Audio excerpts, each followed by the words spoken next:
An interview between former Israeli ambassador to the UN, Danny Danon, and Sky host Bel Donati has caused some controversy. Take a look. You've called for a voluntary migration of Palestinians from Gaza. In November, you co-authored a piece that appeared in the Wall Street Journal. You suggested the ethnic cleansing of some of Gaza's population to Western countries Wilfred, that would accept the refugees. The exact quote from that article, one idea is for countries around the world to accept limited numbers of Gazan families who have expressed a desire to relocate. Do you stand by those statements? I will not allow it. Ethnic cleansing, that's a word you used. If you read my article, I spoke about voluntary immigration. I read that article. I did read that article, and I've just quoted from it. Let me remind you that you spoke about ethnic cleansing. I spoke about voluntary immigration. And I think anyone in the world who voluntarily wants to move to another country should be eligible to do that. But you know what? It's not the first time that we hear those allegations. I think the sort of voluntary relocation of many Jewish people during the Holocaust, I imagine. It is not voluntary relocation. Shame on you for that comparison. Let us please, That's a shameful anti-Semitic equation. Let us please go to the subjective. I will not allow you to speak about the Holocaust. You said earlier. This is pure anti-Semitism, what you just said. Mr. Danon, the Holocaust to what's happening today in Gaza. Mr. Danon, you talked about eradicating Hamas. Shame on you for this behavior. Shame on you for this equation. You should apologize for what you just said on record about the Holocaust. How can you even compare that? So in the run-up to that particular exchange, Danny Danon had just been incredibly rude throughout, constantly talking over the host, not listening to the questions, constantly shouting. And he did also write a very disgraceful article calling for migration out of Gaza. Now, Danon, as he said there, said the migration he wanted would be voluntary. But of course, it's difficult to see how voluntary migration can be if a country is under siege, if a territory is completely under siege, if there's famine conditions, if people are being bombed constantly, right? That's not going to be voluntary migration. Choosing to hand over your wallet instead of getting shot by a mugger doesn't make it a free exchange, right? Oh yeah, but you agreed to give him your wallet. Yeah, he had a gun against my head. That said, the invocation of the Holocaust was provocative, and after an online storm, Sky made this apology. In an interview earlier today with Israeli politician Danny Danon, a Sky News presenter made a comparison between Mr. Danon's comments on Israel's war with Hamas and the treatment of Jewish people in the Holocaust. Sky News recognised the complete inappropriateness of this comparison and the offensive nature of those comments. Sky News would like to apologise unreservedly for the comparison and to Mr. Danon personally for making the comparison. That apology wasn't enough, though, for Danny Danon, though. He's written a letter from his office in the Knesset calling for Bel Donati to be sacked. He shared the letter on Twitter saying this: "Earlier today, I submitted a formal letter to the Sky News Group requesting the immediate termination of anchor Bel Donati. During our interview last Friday, Ms. Donati made a shocking comparison between the present situation in Gaza and the Holocaust.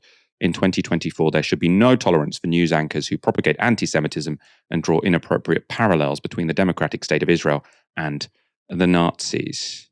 The one thing I hate about this, I hate that you've got a sort of foreign politician who thinks it's within their right to tell Sky News what hosts they should and shouldn't sack. But also inappropriate parallels between the democratic state of Israel and the Nazis. Now, if you're in Gaza, if your water is being cut off, if you're being restricted from having any food, if your home has been destroyed, it does not matter a damn to you if the country doing this to you has elections or not. Right? They don't get to vote, and they are being subjected to horrific aerial bombardment and siege conditions. So it can't be doing anything too bad. It's a democratic state of Israel.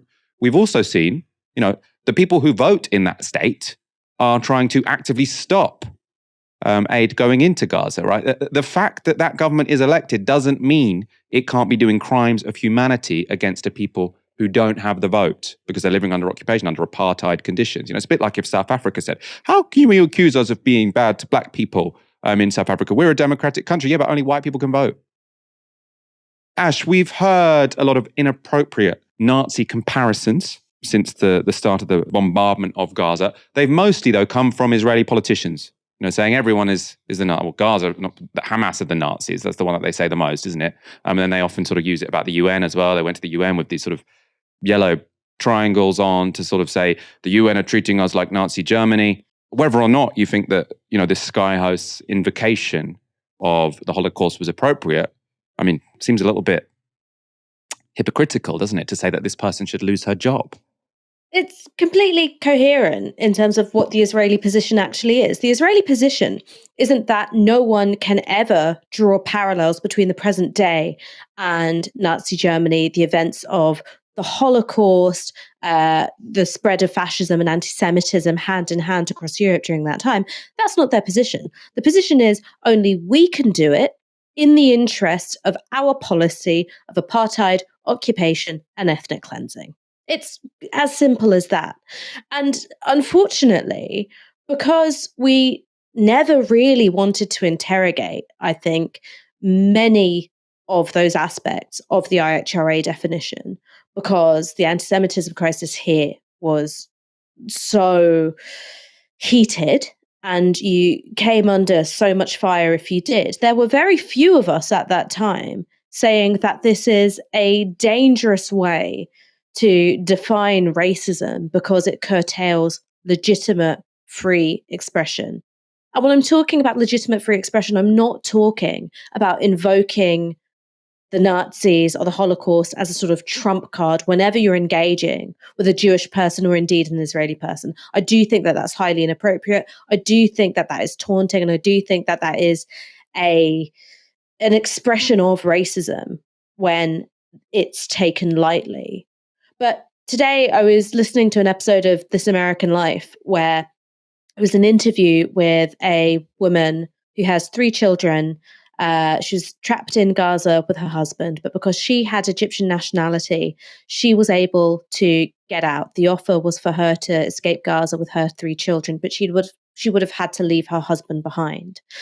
And you're listening to this interview with her, and she's talking about the fact that she doesn't want to leave him. She talked about how they fell in love, that he's the second half of her. He's the half of, her children, that her children are begging her not to leave Gaza for the safety of Egypt and leave their father behind. And meanwhile, their father he's furious with her for not fleeing with the children. He's saying, I'll be fine. I'm an adult. You have to take them. You have to save them. You cannot condemn our children and yourself to death.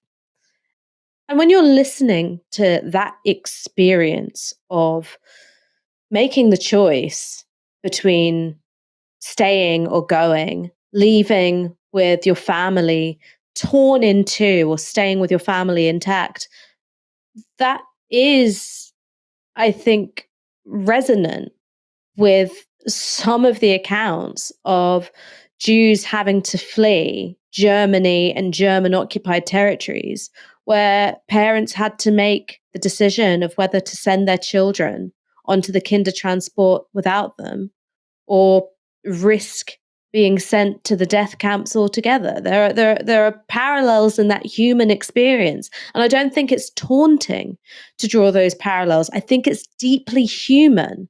And it makes me very angry. It makes me very angry that it's a one-way dynamic, that it's one-way traffic, that Israel gets to abuse the history of the Holocaust in the way in which it invokes it to carry out war crimes, ethnic cleansing, and indeed genocidal acts to this day. And when people want to draw comparisons because there are relevant parallels, that they're disparaged as anti-Semites, I think that's just wrong.